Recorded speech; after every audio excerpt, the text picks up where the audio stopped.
Engineering కాలేజీలకు సంబంధించి admissions జరుగుతున్న టైంలో ఒక పెద్ద కష్టం వచ్చి పడింది. మొన్ననే చెప్పుకున్నాం, విపరీతంగా అనుమతులు వచ్చినాయి.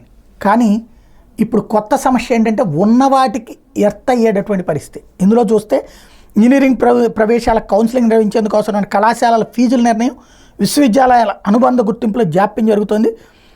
ఇటీవల ప్రకటించిన తేదీల ప్రకారం ఈ నెల 8 నుంచి కోర్సులు కళాశాలల ఎంపిక వెబ్ ఐచ్ఛికాల నమోదు ప్రారంభం కావాలి. ఇంతవరకు కళాశాలల అనుబంధ గుర్తింపు ప్రక్రియ పూర్తి కాలేదు. అఖిల భారత సాంకేతిక విద్యా మండలి AICTE గత నెల 30 వరకు ఇంజనీరింగ్ కాలేజీల్లో సీట్లకు అనుమతులు ఇచ్చింది. రాష్ట్రంలో ప్రభుత్వ ప్రైవేటు కలిపి 245 కాలేజీల్లో 171,000 సీట్లకి ఆమోదం తెలిపింది. ఈ కళాశాల సీట్లకు రాష్ట్రంలోని ఏ యూనివర్సిటీతో అఫిలియేటెడ్ అన్నటువంటిది ఇంకా తేల్చాల. యూనివర్సిటీలు ఈ ప్రక్రియలో తీవ్ర జాప్యం చేస్తున్నాయి. దీంతో శుక్రవారం రాత్రి దాకా ఇంకా 95 కళాశాలకు అనుబంధ గుర్తింపు రాలేదు. యూనివర్సిటీల గుర్తింపు తర్వాత వీటికి రాష్ట్ర ప్రభుత్వం మళ్ళీ ఆమోదం తెలపాలి. ఆ తర్వాత కళాశాలల సీట్ల జాబితాలో ఉత్తర్వులు ఇవ్వాలి. ఈ ప్రక్రియ అంతా 2 రోజుల్లో పూర్తి చేస్తేనే ప్రవేశాల కౌన్సిలింగ్ ముందుకు సాగుతుంది. లేదంటే వెబ్ ఐచ్ఛికాల నమోదు వాయిదా వేయాల్సి ఉంటుంది. కౌన్సిలింగ్ ముందే ఇవన్నీ పరిశీలించాల్సిన ఉన్నత విద్యాశాఖ క్యాజువల్గా చేసేస్తుంది. మరోవైపు ప్రైవేటు ప్రభుత్వ ఇంజనీరింగ్ కాలేజీలకి ఉన్నత విద్యా నియంత్రణ పర్యవేక్షణ కమిషన్ ఫీజులను ఖరారు చేయాల్సి ఉంటుంది.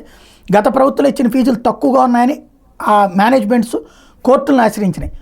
లాస్ట్ ఇయర్ కోర్టు ఆదేశాలతో ఫీజులు నిర్ణయించారు. లాస్ట్ ఇయర్ జూన్లో నిర్ణయించిన ఫీజులను ఈసారి అమలు చేయాలని ఇటీవల న్యాయస్థానం ఆదేశాలు ఇచ్చింది. ఈ ఆదేశాలు పరిశీలిస్తే ఫీజుల మీద స్పష్టత వచ్చే అవకాశం ఉంది. కానీ ఇంతవరకు ఆ ఆదేశాలు కమిషన్ ప్రభుత్వానికి చేరలేదు. లాస్ట్ ఇయర్ జూన్లో కనీస ఫీజు 45,000, గరిష్టంగా 105,000 రూపాయలు కమిషన్ సిఫార్సు చేసింది. 1,00,000కు పైగా ఫీజులు ఉన్న కాలేజీలు 10, కనీస ఫీజులు ఉన్న 50 వరకు ఉంటే 50,000 నుంచి 60,000 ఉన్నవే ఎక్కువ. హైకోర్టు ఆదేశాల పరిశీలన తర్వాత ఈ ఫీజులు అమలు చేస్తే దీనికి సంబంధించి ప్రభుత్వం ఆదేశాలు ఇవ్వాల్సి ఉంటుంది. ఫీజులు ఖరారైతే కౌన్సిలింగ్ సాగుతుంది. అనుబంధ గుర్తింపు కళాశాలలు సీట్లు ఫీజుల మీద ప్రభుత్వం ఉత్తర్వులు ఇచ్చిన తర్వాత వాటిని ఆన్లైన్లో నమోదు చేసేందుకు 2 రోజులు సమయం పడుతుంది.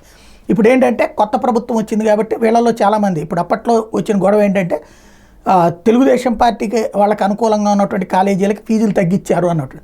ఇప్పుడు ఆ ఫీజులు పెంచుకోవడానికి అనుమతి కోరుతూ ఉంటారు. కాబట్టి ఓవరాల్గా ఇంజనీరింగ్ ప్రక్రియ అయితే రెడీ, కానీ గందరగోళం అలాగే ఉంది.